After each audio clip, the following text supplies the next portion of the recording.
दोस्तों, संगीता की सोने की चैन और उसके हाथों से सोने की अंगूठी उसी के घर में काम कर रहा नौकर चुपके से उसके सोते समय निकाल लेता है और ले जाकर के बड़े ही इत्मीनान से अपने बैग के अंदर रख देता है। दोस्तों, जब संगीता की नींद टूटती है और वो सो करके उठती है और अपने मुंह को धोने के लिए शीशे के पास जाती है तो देखती है उसके गले में उसकी सोने की चैन बिल्कुल भी नहीं थी। दोस्तों, वो अपने हाथों को जाकर के देखती है तो उसके हाथों में सोने की अंगूठी भी नहीं होती है। दोस्तों, वो फौरन समझ जाती है कि ये मेरे जो सोने की अंगूठी और सोने की चैन गायब हुई है, इसके पीछे जरूर मेरी सौतन का हाथ है। दोस्तों, वो जाती है और अपनी सौतन से लड़ाइयाँ करने लगती है और उसे भला बुरा कहने लगती है और कहने लगती है कि तू तो गांव की ठहरी, इसीलिए तुझे इन सारी चीज़ों को नहीं मिला है, मेरा चुरा करके पहनना चाह रही है। मैं ऐसा हरगिज नहीं होने दूंगी। मैं तुम्हारे पूरे सामान को चेक करवाऊंगी और अपने सामान तेरे ही हवाले से निकलवा लूंगी। दोस्तों, उसकी जो सौतन होती है जिसका नाम दीपा होता है, दीपा बड़ी बेबस थी, गांव की सीधी साधी लड़की थी जो कि वो मना कर देती है और कहती है कि मेरे पास आपका कोई सामान नहीं है। लेकिन संगीता उसे बार बार धमका रही थी, बार बार उसे भला बुरा कह रही थी और तभी संगीता और दीपा का पति यानी कि ब्रिजेश आ जाता है।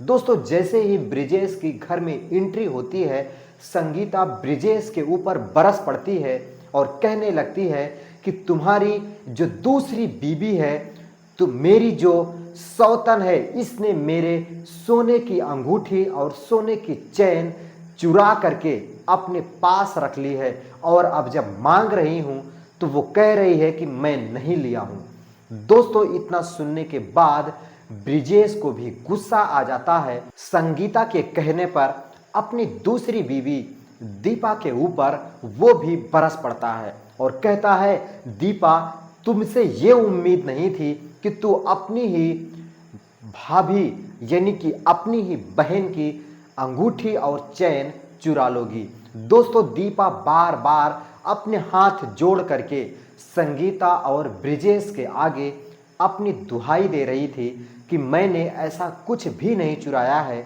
और मैं चुरा करके क्या करूंगी इन सारे सामानों को। नमस्कार दोस्तों, मेरा नाम है शिव भगवान। स्वागत करता हूं एक और नई कहानी में।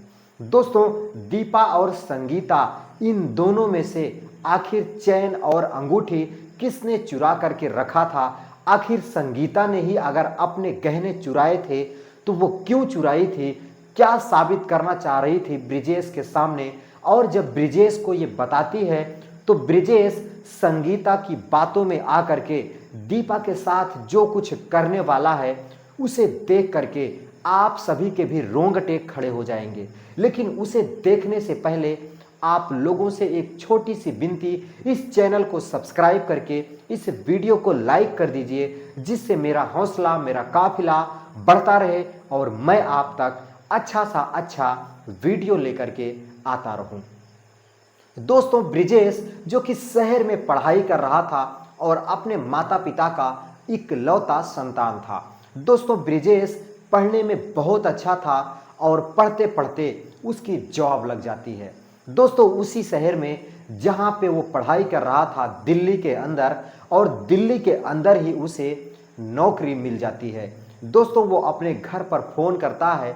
उसके माता पिता बहुत ज़्यादा खुश हो जाते हैं और कहते हैं कि मेरे बेटे की मेहनत रंग लाई, मेरा बेटा नौकरी पा गया है। दोस्तों, वो क्या पूरे गांव में लड्डू बंटवाने लगते हैं और पूरे गांव वालों के सामने अपने सीने को चौड़ा करके चलने लगते हैं और कहते हैं कि मेरा बेटा समाज में मेरी इज्जत बढ़ा दिया है, मेरे कॉलर को ऊंचा कर दिया है। दोस्तों, ये सब कुछ होते देर नहीं लगती कि पूरे रिश्तेदारों में ये बात बिजली की तरह फैल जाती है कि ब्रिजेश को एक अच्छी जॉब मिल गई है और वो दिल्ली के अंदर अच्छी पेमेंट वाली नौकरी कर रहा है।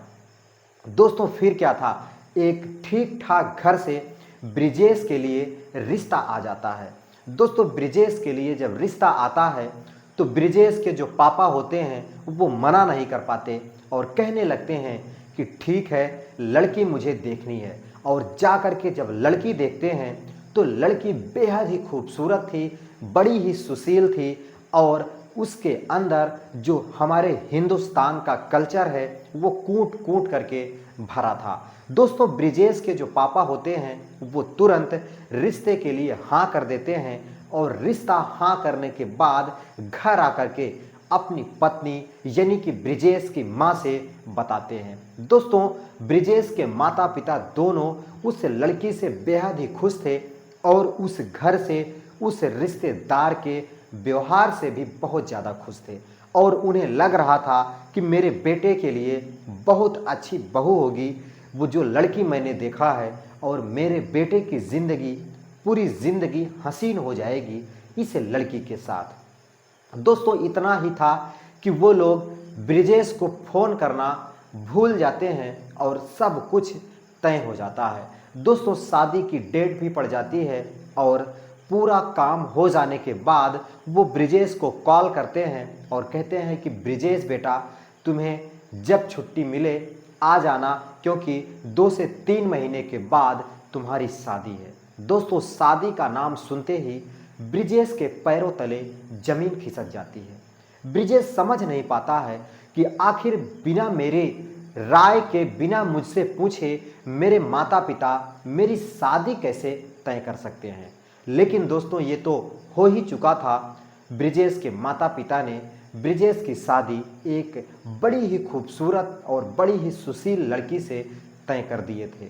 दोस्तों ब्रिजेश आनन फानन में 1-2 दिन के भीतर ही गांव आता है और अपने माता पिता से कहने लगता है कि माता पिता, आप लोग बिना मुझसे पूछे मेरी शादी कैसे तय कर सकते हैं। अरे एक बार मुझसे तो राय ले लेना चाहिए कि मैं इस शादी से खुश हूँ, मैं इस शादी के लिए तैयार हूँ कि नहीं हूँ। दोस्तों ब्रिजेश के जो माता पिता होते हैं वो भौचक्के मन से और बड़े ही गौर से ब्रिजेश की बातें सुन रहे थे। दोस्तों वो ब्रिजेश की सारी बातें सुनने के बाद कहने लगते हैं कि बेटा, मैं तुम्हारे माता पिता हूँ, क्या मुझे इतना हक नहीं है कि मैं तुम्हारी शादी अपनी मर्जी से किसी लड़की के साथ तय कर दूँ। दोस्तों ब्रिजेश कहता है कि बिल्कुल आपको पूरा हक है, लेकिन एक बार मुझसे भी तो पूछ लिए होते कि मैं अभी शादी के लिए तैयार हूँ कि नहीं हूँ, क्या मुझे कोई और लड़की तो नहीं पसंद है या मैं किसी और लड़की के साथ शादी करना चाहता हूँ। दोस्तों ये बातें जब वो लोग सुनते हैं तो उन्हें भी समझ आ जाता है कि ब्रिजेश ज़रूर किसी लड़की से प्यार करता है और उसी के साथ शादी करना चाहता है।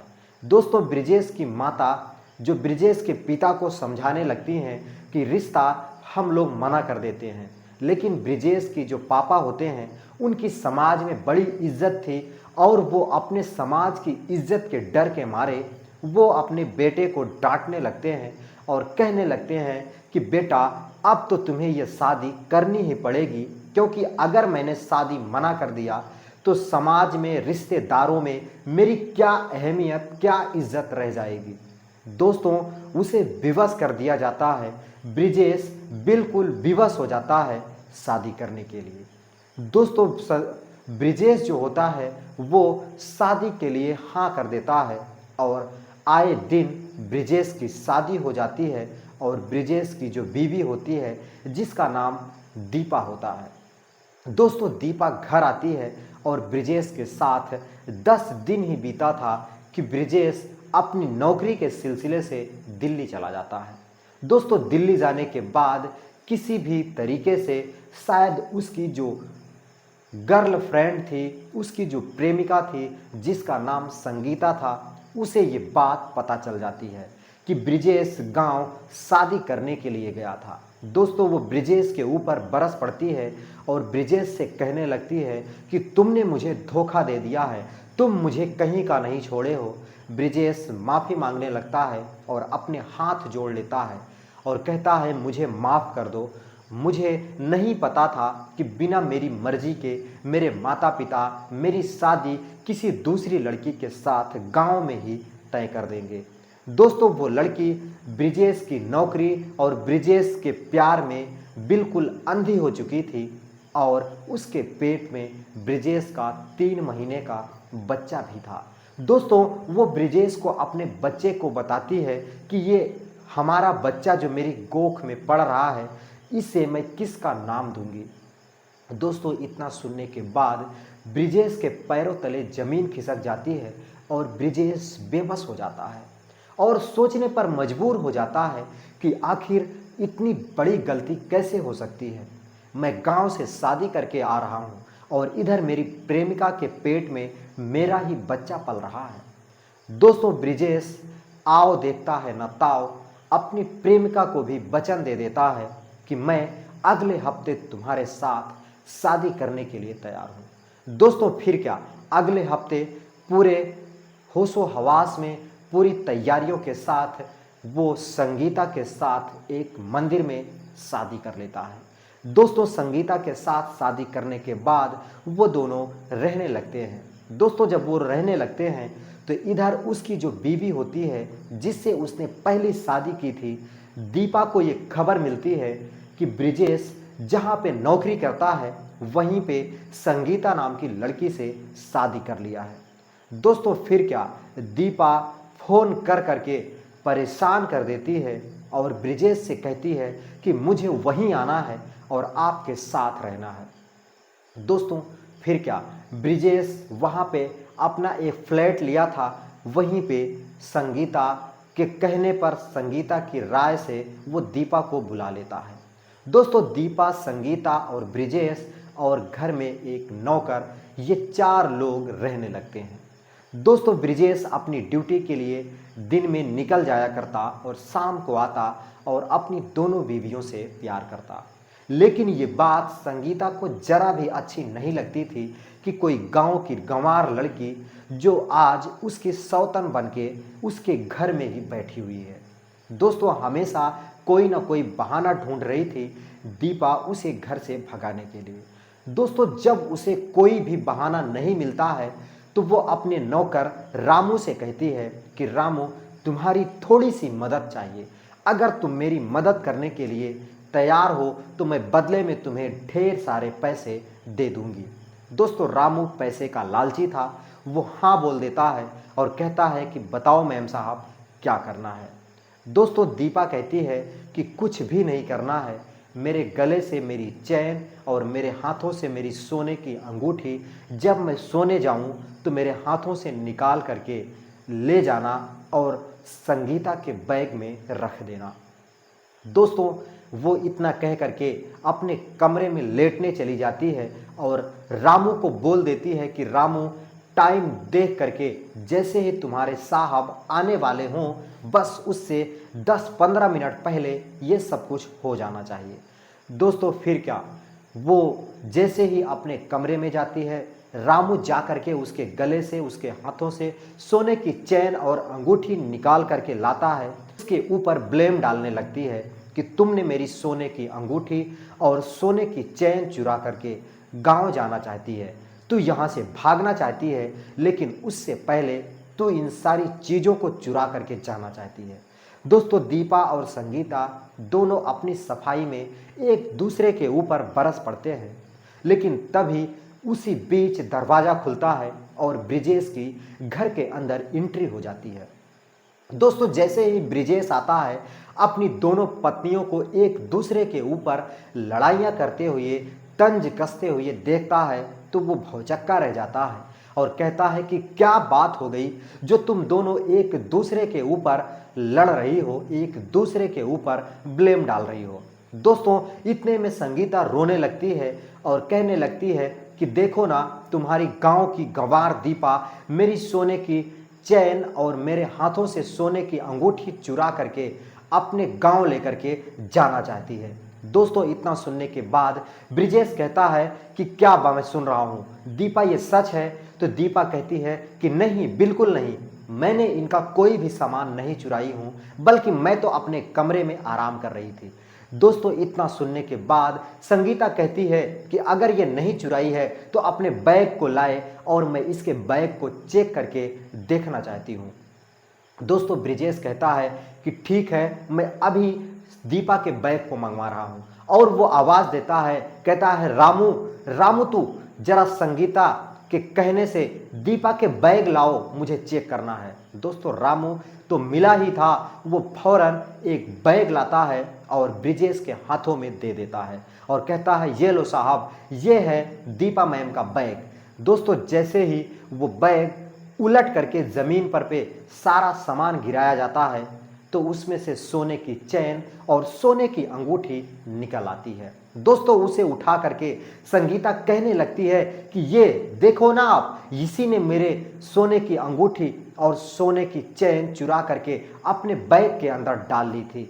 दोस्तों इतना सुनने के बाद वो जो दीपा होती है वो जोर जोर से हंसने लगती है और कहने लगती है कि मैम साहब जरा नीचे उन कपड़ों की तरफ तो ध्यान दो, ये कपड़े मेरे नहीं बल्कि रामू के हैं। दोस्तों इतना देखने के बाद संगीता के तो होश उड़ जाते हैं और रामू भी भौचक्का रह जाता है और सोचता है कि मालकिन ये क्या हो गया, मैंने तो जो सोने की चैन और अंगूठी थी वो अपने बैग में रख दिया, क्योंकि वही मैम साहब का और मेरा बैग पड़ा था और मैं गलती से अपने ही बैग में रख दिया। दोस्तों फिर क्या, इतना सुनने के बाद ब्रिजेश को पता चल चुका था कि ज़रूर रामू नौकर और संगीता की राय से ये सब कुछ हो रहा था। दोस्तों वो संगीता को बहुत डांटता है और फटकारता है और कहता है कि दोबारा से अगर ऐसी गलती सुनने को मिली तो संगीता मैं तुम्हें इस घर से निकाल दूंगा। और रामू की तो छुट्टी तुरंत कर देता है और कहता है कि आज के बाद तो मेरी दहलीज के अंदर कदम भी मत रखना। ऐसे चापलूस नौकर से तो अच्छा है कि मेरी दोनों बीवियां ही सारा घर का काम कर लेंगी। संगीता और जो दीपा होती हैं दोनों मिल करके रहने लगती हैं। दोस्तों ब्रिजेश भी खुश, संगीता और दीपा दोनों खुश, अब तीनों मिल करके इस परिवार को आगे बढ़ा रही हैं। दोस्तों ये थी कहानी, आपको कैसी लगी कमेंट करके ज़रूर बताइएगा और जाते जाते वीडियो को लाइक कर दीजिएगा और चैनल को सब्सक्राइब कर लीजिएगा। मैं मिलता हूँ फिर किसी नई कहानी के साथ, तब तक के लिए दोस्तों नमस्कार।